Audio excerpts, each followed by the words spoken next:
سلام به تمام عزیزای ما که همین لحظه ویدیو را بیننده هستین. انشالله که صحتمند و سرحال باشین. خب دوستای عزیز، یکی از فالوورای عزیزم چندین بار خواهش کردن که براشان ریسیپی پنکیک بگذارم، پس ویدیو را شما عزیزا هم ببینین براتون کمک شود. خب میریم به طرف طرز تهیهش.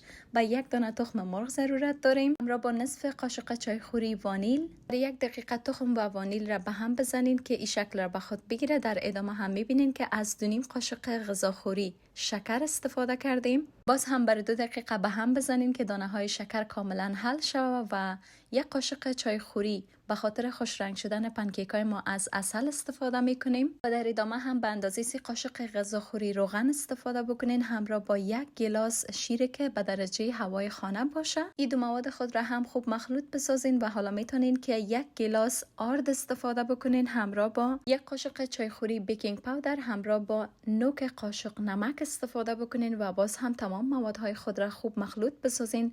قسمی که در تصویر میبینین و باید اندازه موادتان به همین شکل باشه. که مواد ما آماده شده، میریم به طرف پختنش. 1 کراهی که کاملا هموار باشه را روی حرارت بگذارین، البته حرارتتان باید متوسط باشه و 1 قاشق از مواد که آماده ساختین را برای روغن بریزین و بگذارین که آهسته آهسته به حرارت متوسط پخته شود و هر وقت که رویش به این شکل شد، یعنی به این معناست که پنکیک شما آماده است که روی دیگرش دور بتین پخته شود. خب بعضی دوستا هستن که با مسکه و هم روغن پخته میکنن پنکیک ها را. شما میتونین با اونا هم بکنین و بدون روغن و مسکه هم به بسیار راحتی میتونین پختش بکنین. حتما به این ریسیپی که همراهتان شریک ساختیم 1 بار آماده بسازین.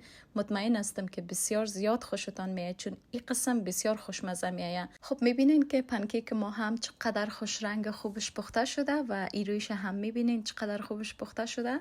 مادرای عزیزی که طفلکای خرد دارین حتما برشان آماده بکنین، مطمئنا بسیار زیاد خوششان میاد، چون بسیار غذای مفید بر اطفال عزیز هم است. تشکر از اینکه تا حالا بیننده ویدیو بودین. امید عزیزایی که خواهش کرده بودن این ویدیو را بیننده باشن و برای شما عزیزا هم کمک شده باشه. اگر دوست داشتین با کلت هست اینش بکنین و یا هر میوه‌ای که خودتان دوست دارین میتونین نوش جانش بکنین. در پایان ویدیو هم از شما عزیزا خواهش میکنم اگر دوست داشتین در یوتیوب هم از پیجم حمایت بکنین به نام Love Afghan Foods است. حتما سابسکرایب بکنین یوتیوب چینل ما و تشکر از تمام عزیزا. تا ویدیوی بعدی وقت خوب و خوش برتان میخوایم.